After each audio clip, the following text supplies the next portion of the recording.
ರಾಜ್ಯದಲ್ಲಿ ಸಂಪುಟ ಸೇರೋದಕ್ಕೆ ಎಂಎಲ್ಸಿಗಳ ಕಸರತ್ತು 3 ಜನರಿಗೆ ಸ್ಥಾನ ನೀಡುವಂತೆ ಹೈಕಮಾಂಡ್ಗೆ ಡಿಮ್ಯಾಂಡ್ ಇಡಲಾಗಿದೆ.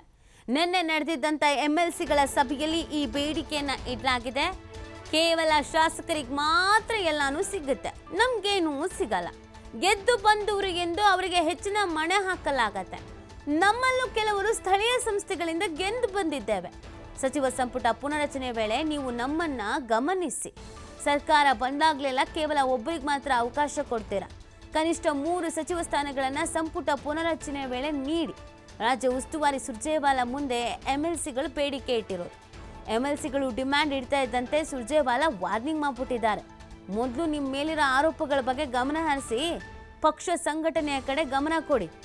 ಎಂಎಲ್ಸಿ ಸೀಟು ಸಿಗಲ್ಲ ಅಂತ ಎಚ್ಚರಿಕೆ ಕೊಟ್ಟಿದ್ದಾರಂತೆ. ಸಚಿವ ಸ್ಥಾನ ಬೇಡಿಕೆ ಇಟ್ಟವರಿಗೆ ಸುರ್ಜೇವಾಲಾ ವಾರ್ನಿಂಗ್ ಮಾಡಿದಾರಂತೆ. ಎಂಎಲ್ಸಿಗಳೆಲ್ಲ ಒಂದು ಬೇಡಿಕೆ ಇಡ್ತಾರಂತೆ, ನಮ್ಮನ್ನು ಒಂಚೂರು ಗಮನಿಸಿ. ಬರೀ ಗೆದ್ದು ಬಂದವ್ರಿಗೆ ಮಾತ್ರ ನೀವು ಅವಕಾಶ ಕೊಡ್ತೀರಾ. ನಾವು ಸ್ಥಳೀಯ ಸಂಸ್ಥೆಗಳಿಂದ ಸ್ಥಳೀಯ ಚುನಾವಣೆಗಳಿಂದ ಗೆದ್ದು ಬಂದಿದ್ದೀವಿ, ನಮಗೆ ಮಾತ್ರ ಈಗೇನು ಅವಕಾಶ ಇಲ್ಲ. ಯಾಕೆ? ಸಂಪುಟ ಪುನಾರಚನೆ ಅಂತ ಬಂದಾಗ ನಮ್ಮನ್ನು ಒಂಚೂರು ಗಮನದಲ್ಲಿ ಇಟ್ಕೊಳ್ಳಿ ಅಂತ ಹೇಳಿದಾರಂತೆ. ಅದಕ್ಕೆ ರಾಜ್ಯ ಉಸ್ತುವಾರಿ ಸುರ್ಜೇವಾಲಾ ಅವರು ಫುಲ್ ಗರಂ ಆಗಿಬಿಟ್ಟಿದ್ದಾರಂತೆ.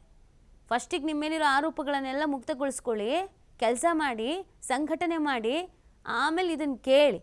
ಈಗ ಕೊಟ್ಟಿರೋ ಎಂಎಲ್ಸಿ ಸ್ಥಾನವನ್ನು ಉಳಿಸ್ಕೊಳ್ಳಿ ಫಸ್ಟು, ಆಮೇಲೆ ಅದು ಇರಲ್ಲ ಅಂತ ವಾರ್ನಿಂಗನ್ನು ಮಾಡಿದ್ದಾರಂತೆ. 3 ಜನರಿಗೆ ಸ್ಥಾನ ನೀಡಲೇಬೇಕು ಅಂತ ಹೈಕಮಾಂಡ್ಗೆ ಎಂಎಲ್ಸಿಗಳು ಡಿಮ್ಯಾಂಡ್ ಇಟ್ಟಿದ್ರಂತೆ. ನೆನ್ನೆ ಮೀಟಿಂಗ್ ಇತ್ತು. ಈ ಸಂದರ್ಭದಲ್ಲಿ ನೀವು ಬರೀ ಶಾಸಕರು, ಸಚಿವರು ಇವ್ರಗಳ ಬಗ್ಗೆ ಗಮನ ಹರಿಸ್ತೀರಾ, ಸಚಿವರುಗಳಿಗೆ ಹೆಚ್ಚಿನ ಪ್ರಾಶಸ್ತ್ಯ ನೀಡ್ತೀರಾ, ಒತ್ತು ನೀಡ್ತೀರಾ. ಎಂಎಲ್ಸಿಗಳು ಅಂತ ನಮ್ಮನ್ನು ಸುಮ್ಮನೆ ಕೂರಿಸಿದ್ದೀರಾ, ನಮ್ಗೆ ಅವಕಾಶನೇ ಕೊಡಲ್ಲ. ಪ್ರತಿ ಬಾರಿ ಕೊಟ್ಟವ್ರಿಗೆ ಅವಕಾಶ ಕೊಡ್ತೀರಾ, ನಮಗೆ ಯಾಕೆ ಅವಕಾಶ ಕೊಡಲ್ಲ, ನಮಗೂ ಅವಕಾಶ ಬೇಕು ಅಂತ ಡಿಮ್ಯಾಂಡ್ ಮಾಡಿದ್ರಂತೆ. ಅದಕ್ಕೆ ರಾಜ್ಯ ಕಾಂಗ್ರೆಸ್ನ ಉಸ್ತುವಾರಿ ಸುರ್ಜೇವಾಲಾ ಅವರು ವಾರ್ನಿಂಗ್ ಮಾಡಿದ್ದಾರೆ ಅನ್ನೋದು ಗೊತ್ತಾಗ್ತಾ ಇದೆ. ಈಗೇನು ಕೆಲಸ ಇದೆಯೋ ಅದನ್ನು ಮಾಡಿ. ನಿಮ್ಮ ಮೇಲಿರೋ ಆರೋಪಗಳಿದಾವಲ್ಲ ಅದನ್ನೆಲ್ಲ ಫಸ್ಟ್ ಕ್ಲಿಯರ್ ಮಾಡ್ಕೊಳ್ಳಿ. ಪಕ್ಷ ಸಂಘಟನೆಯನ್ನು ಫಸ್ಟ್ ಮಾಡಿ, ಆಮೇಲೆ ಸಚಿವ ಸ್ಥಾನ ಕೇಳಕ್ಕೆ ಬನ್ನಿ. ಎಂಎಲ್ಸಿನೂ ಸಿಗಲ್ಲ ಹಿಂಗೆ ಆದರೆ ಅಂತ ವಾರ್ನಿಂಗ್ ಮಾಡಿದ್ದಾರೆ ಅನ್ನೋದು ಗೊತ್ತಾಗ್ತಾ ಇದೆ. ಸಚಿವ ಸಂಪುಟ ಪುನರಚನೆ ಆಗುತ್ತೆ ಅನ್ನುವಂಥ ಸುದ್ದಿ ಇತ್ತು. ಬಟ್ ಹೈಕಮಾಂಡ್ ನಾಯಕರು ಈಗ ಯಾವುದನ್ನು ಬೇಡ, ಸೈಲೆಂಟಾಗಿ ಸುಮ್ಮನೆ ಇರಿ ಅಂತ ಹೇಳಿದಾರಂತೆ.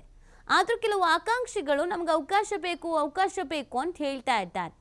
ಅದೇ